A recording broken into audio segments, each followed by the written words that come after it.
Okay.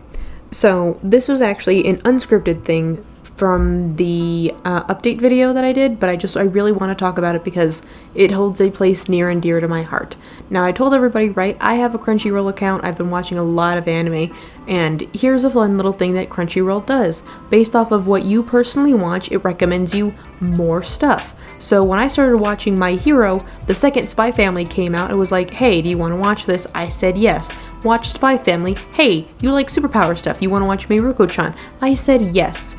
And then it just started to just give me more and more stuff. And then it did the cardinal sin of, hey, do you want to watch Sword Art Online? No, Crunchyroll. You can suck a baguette of ding-dongs, but leave me alone. I refuse to watch Sword Art Online. Now, I was talking with a good friend of mine, right? The same friend, I might add, who'd made me do the Twilight videos. And they were like, oh, you're a millennial. Didn't you watch Host Club? I did watch Host Club as a kid. But it's not the same type of, like, harem anime, bull honky that you see in Host Club. It's actually different. And when they asked why, I was like, because the idea of being caught in a video game has already been done before and done so much better by an older anime that most people slept on. And then I went on a 2-hour just explanation of hacksign. Now, I'm not going to give you the 2.5-hour explanation I gave them because they were asking questions in between, so I'm just going to give you the TLDR version of it. So, real quick, Sword Art Online is about an entire server of people that get stuck in a video game, and people on the outside world have to help them get out, and then it proceeds from there. I've never watched it, that's just the premise I've been told, and I refuse to watch it because other people have picked it apart near enough to death that I kind of understand what exactly it is I'd be getting into, so I don't want to get into it, because one, not a big fan of harem anime, and two, just in general, from what little clips I've seen online and everything, I know I'm not gonna like it, and I refuse to waste my time on it. Now, you must be wondering, well, what is hacksign? Oh boy, let me tell you. Hacksign was an anime, right, that went into the mainstream, put that in air quotes, on Toonami at 4:30 in the morning constantly. And it was just a show about one child, right? One person being caught in a video game, and then it just became this weird murder mystery of, oh, how do we get them out? And I'm gonna let you know right now the really quick rundown history of hacksign. Hacksign started out its publication as a very short manga stint from the now defunct Tokyo Pop. So it's been a minute since this has actually been a thing. And the prequel, right, the manga, actually sets up the entire rest of the anime series, the original anime series. I'm not talking about Key of the Twilight or any of the other subsequent animes. I'm talking about the OG original hacksign. That's what it sets up. And then hacksign explores everything, right, of Tsukasa, who is the main character, who is caught in the game and in the real world is in a coma. Now, you must be wondering, well, that sounds suspiciously like Sword Art Online. It is! I'm amazed that, Bandai has not dinged them for being copywritten, because so much stuff is copied off of this. But whatever, maybe because it's perv pandering, that's why they don't do it. Anyway, the entire series follows Tsukasa, who is being, in general, gaslit to an extreme by the AI that is actually trying to get out of the game and get into the human body, which is why the AI is doing all of this. Now, here's the kicker, right? Tsukasa was playing an MMORPG that spans the world over, right? It's got billions of players. Think World of Warcraft, right, for comparison. And not only is the company that made this game, right, aware of some sketchy stuff is going on, they actively really don't care, because one person every 2 to 3 years is not something that they're gonna raise a stink about, because maybe they just didn't want to stop playing the game. Which, you know what? Fair point, but you, the audience watching this show, is a little bit more on the up and up. Now, while all of this is happening, right, while the AI is gaslighting this Tsukasa because they actually honestly don't remember anything of their real life because of what happened to them, right? Trauma makes memories fuzzy.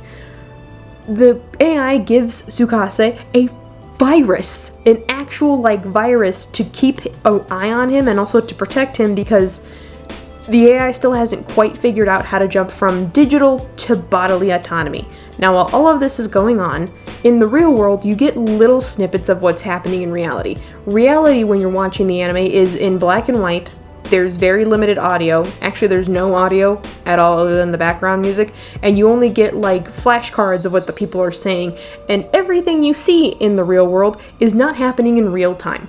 As in the first episode, right, when you come to realize Tsukasa is stuck in the game and cannot log out, it does flash back, right, to the real world, and you get to see a person who is being attended to by paramedics, and the scene fades to black with their heart stopped. That's it. That's how episode 1 ends. Now, here's the thing, right? In episode 1, you get to meet other important characters, namely a man named Bear, who in real life is an author and in an entirely different country, and Mimiru. Mimiru is a 16-year-old girl who plays this game specifically to get out of doing her math homework because, well, she hates math. Legitimately, that is what she says, and I busted out laughing when I was like 11 watching this because it was hilarious. Because what a mood. Now, both of them realize pretty quickly, right, there's something off about Tsukasa. Mimiru notices that they can't log out. Like, they try, but they can't. And Bear makes a better connection a little bit later in like episode 2 of you can tell when somebody's not at their desk playing this game because the character goes through idle animation. Tsukasa never does that. Tsukasa is constantly appearing to be at their desk on the computer playing this game, which Bear is like, it doesn't even matter if one person is with them and they don't see them for a couple hours. The other people that are with Tsukasa also say that Tsukasa never is stuck in idle animation ever at any point, which just feasibly is not real. So he runs the gambit for a little bit of maybe Tsukasa might actually be like an illegal like program that a hacker put in here, because hackers are a thing in the game. You actually do meet a hacker in the anime called Helba. I'm doing just a rundown of the anime and I realize I have to because I have to get through other stuff. Anyway, the series, right, has an entire episode total of 172 episodes, but the American translation got zipped down to about 93, 92 episodes. Why? Because the American censor board literally could not greenlight the other episodes it had to take out because there was no way to censor them in a way that didn't, like, meet board standards. I want you to understand that, right? This was a show specifically aimed at teenagers at late night anime, and they were like, we can't greenlight this. There's too much going on. And you're probably wondering, well, why? Simple. Unlike Sword Art Online, where, you know, the characters just have health potions, they can eat food and everything else, hacksign doesn't do that. Tsukasa now being stuck in the game means Tsukasa now has to also confront the fact that Tsukasa's getting hungry, but Tsukasa can't eat anything in the MMORPG because the MMORPG doesn't have food products, it has health potions, and you can't live off health potion alone. Tsukasa also has to come to the realization of, you getting hurt in here is just like getting hurt in real life. So actual fighting hurts. They actually break their arm in one episode and realize the only way to heal this is through a health potion, which, right, when you do it in a video game, your character's beaten bloody, one health potion, it's all fixed. Nope, Tsukasa doesn't get that luxury. Tsukasa has to go through the horror of having something be healed instantaneously, and it hurts. Now, here's the reason why hacksign stands above the rest when it comes to stuck in a video game adaptations, is because Tsukasa, as the series goes on, begins to question more and more what exactly is going on, and really, really wants to go home. Now, the AI that is gaslighting him this entire time makes it a point of telling him a lot, why do you want to go back home? You have everything you could need here. Don't I take care of you? Tsukasa finally snaps back at it that I don't care that I have everything here. I want to go home. I want to log out of the game. And the AI, right after that happens, just completely drops the act because, in all honesty, it just doesn't care anymore, and it point blank tells him, you don't have to worry about the real world because you're never going back. Right? There was no big speech, there was no Freudian excuse, there was nothing. It was just point blank, you're never getting out of here, so stop asking about it.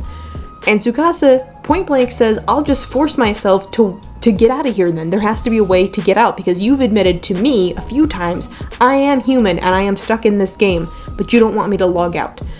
the AI proceeds to turn the virus that was his protector on him, and it beats him almost to the point of real life death, because at the end of that episode, you flash back to reality, and Tsukasa, lying in the hospital bed, is going through a seizure/heart attack because they can't sustain themselves in the game. And the only reason the AI calls it off is because the AI also realizes this and doesn't want to lose their body. So that's a thing.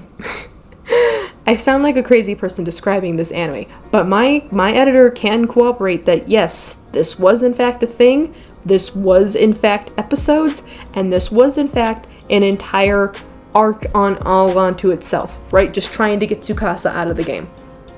I'm going to pause right here because the reason why .hacksign was its own separate thing is because while the anime was running, video games for the PS2 came out to fill in the plot holes that the anime just honestly did not have time to fill in. So they were like, we'll fill it in with the video games so that way, do you know what I mean? It fills in all the stuff and we're covered. I didn't know this until I actually had to go find my old .hack video games because I had them. In each of the 4 video games, right, that you can play for .hack, there came a separate DVD, and on that DVD there were 3 episodes of an anime that never got greenlit, which also filled in rudimentary material for the video games that they didn't have time to cover. I sound like I'm a crazy person, but this was a legit thing that you could do, and it was wild.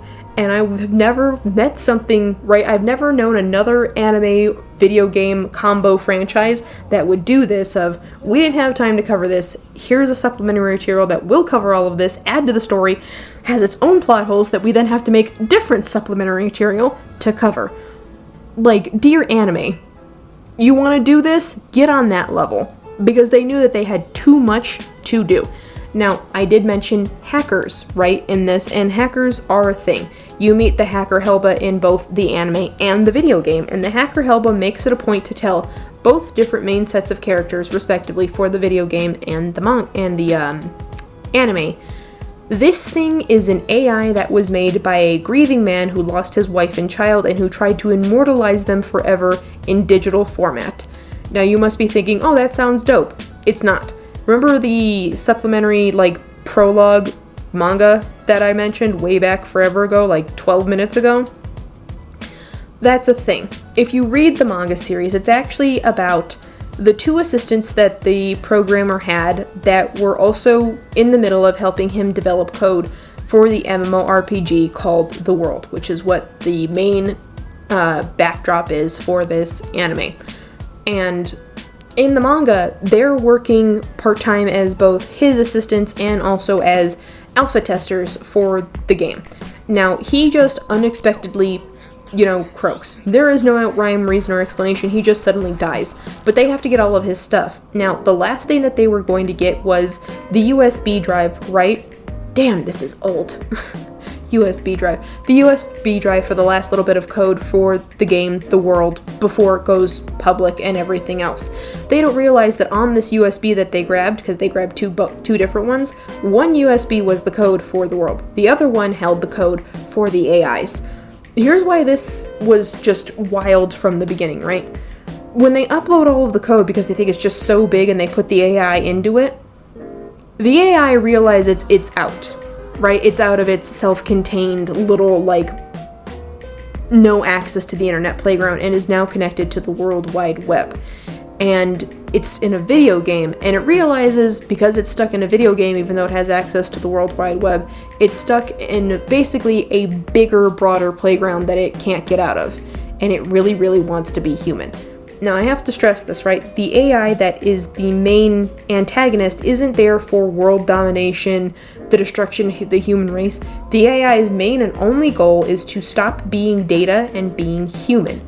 Because the AI that is the main antagonist is the code that was going to be his wife's programming, right? That's all it was. The other AI was supposed to be his daughter. The other AI is called Aura.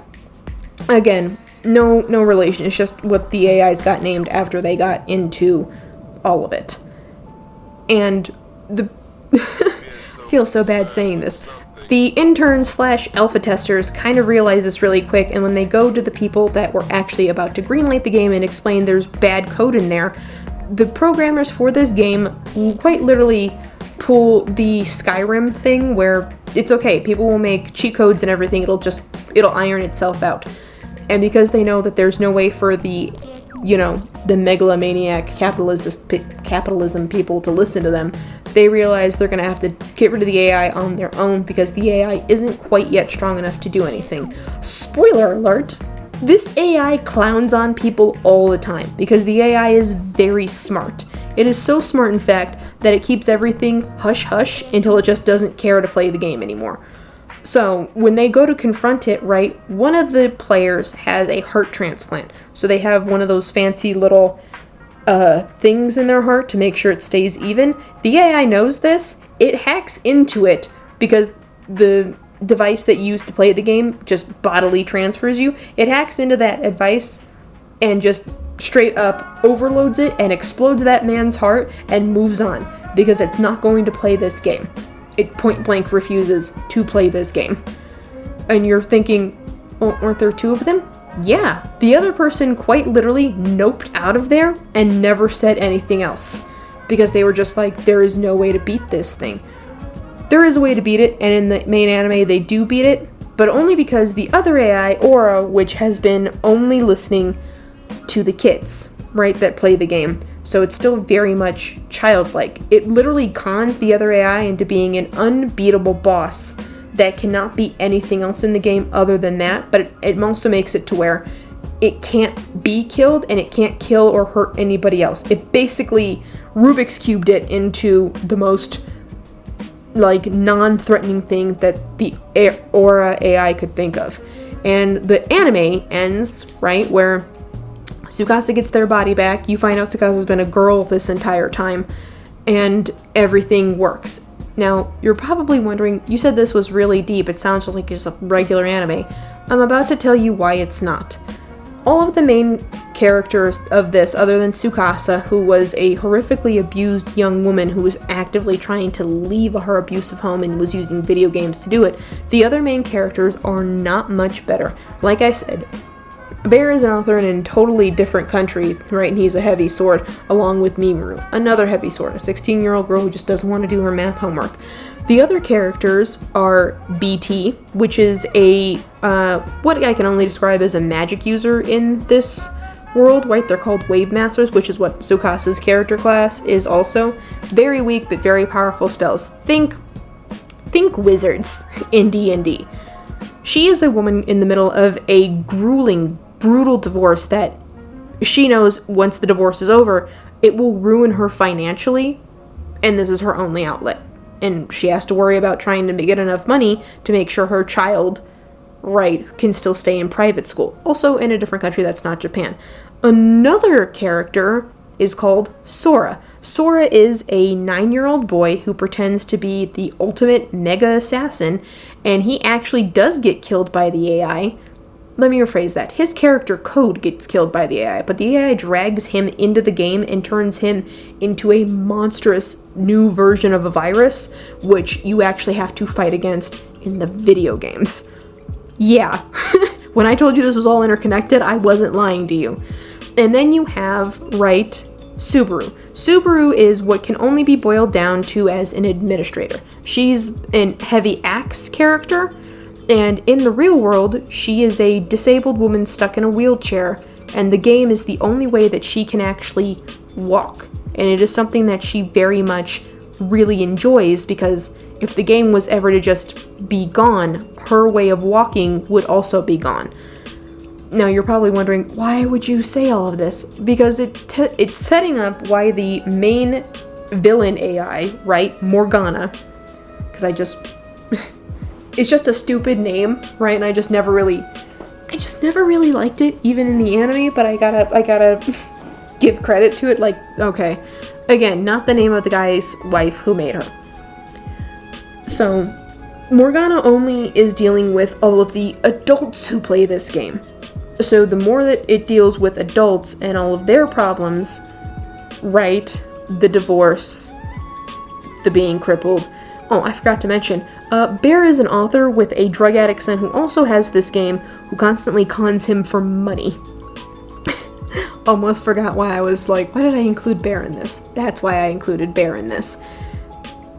It is such a weird kind of a anime because it was really groundbreaking, and because the original, right, anime that ran on Toonami didn't really get all of the episodes, I had to personally go find all of the Japanese English dubbed episodes to finish watching it. And I will let you know right now, the episodes that they didn't include, I understand why they did not include them. Because we go through the gamut, right? Because the more that the AI gets stronger, the less rules that it has for the world. It's purposely trying to shake free out of its cage, and the only way it knows how to do that is to actively deteriorate the world in real time. Now, in the anime, they don't have time to show you how messed up the world is, but if you play the video games while also watching the anime, you get to see how broken all of the code is.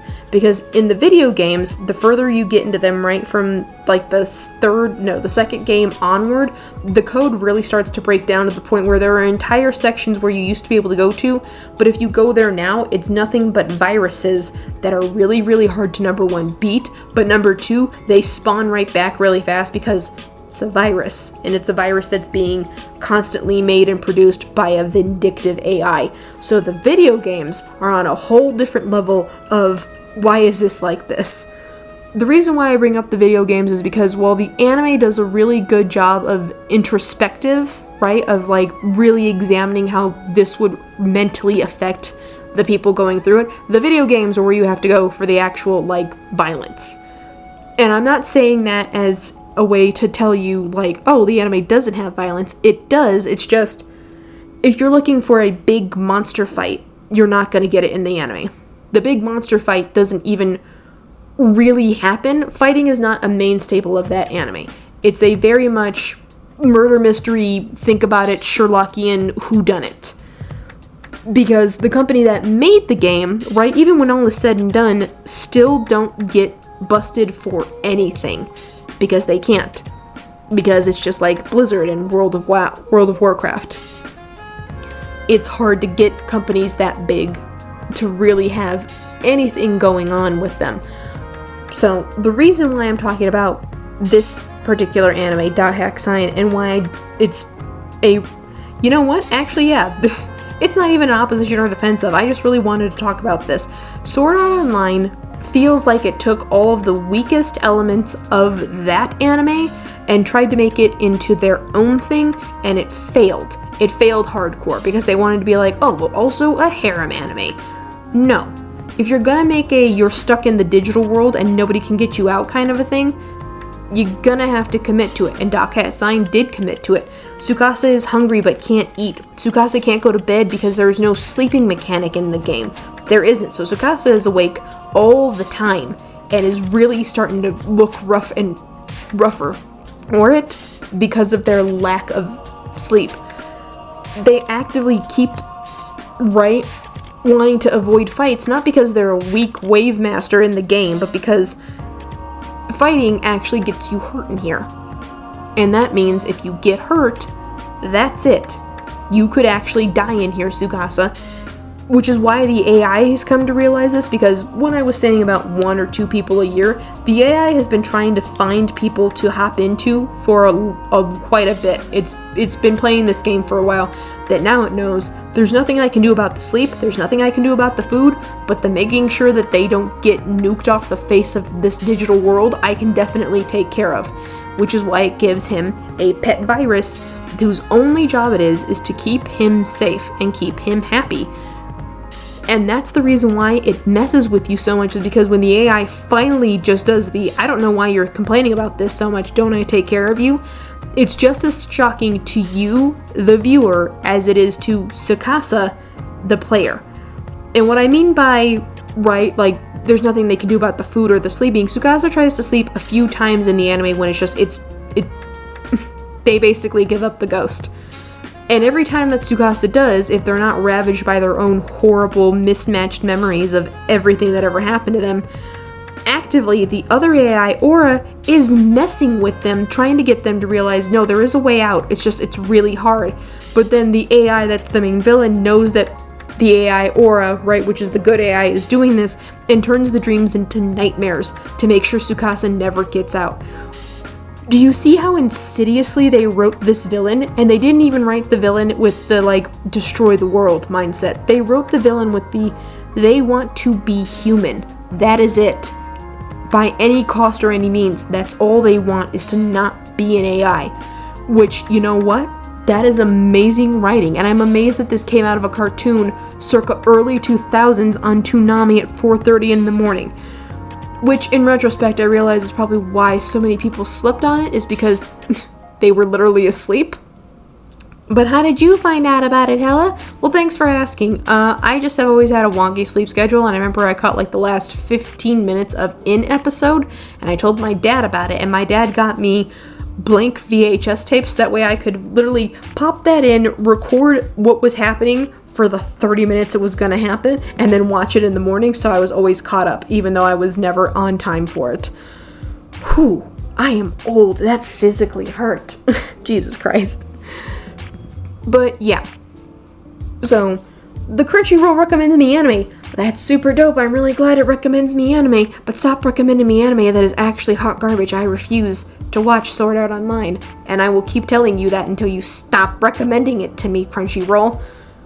That's it. That's all I wanted to explain, is like, there's a way to write a story, and then there's a way to write a parody of a story, which if it was supposed to be a parody of being stuck in, you know, the video game world, Sword Art Online might have done a little bit better with people that were just not having it. And again, right, this is a personal thing. I watched something that was very near and dear to my heart that I loved a lot, which is why when people were like, oh, it's this, but there's gotcha anime moments, and I'm like, I absolutely, realistically do not care. And I don't mean that to be disingenuous. I just quite literally mean, that sounds dumb, and I won't do it. I just refuse to. So, yeah. Big shout out to the patrons, big shout out to the viewers, big shout out to the editor, and thank you so much for coming. Have a wonderful rest of your day.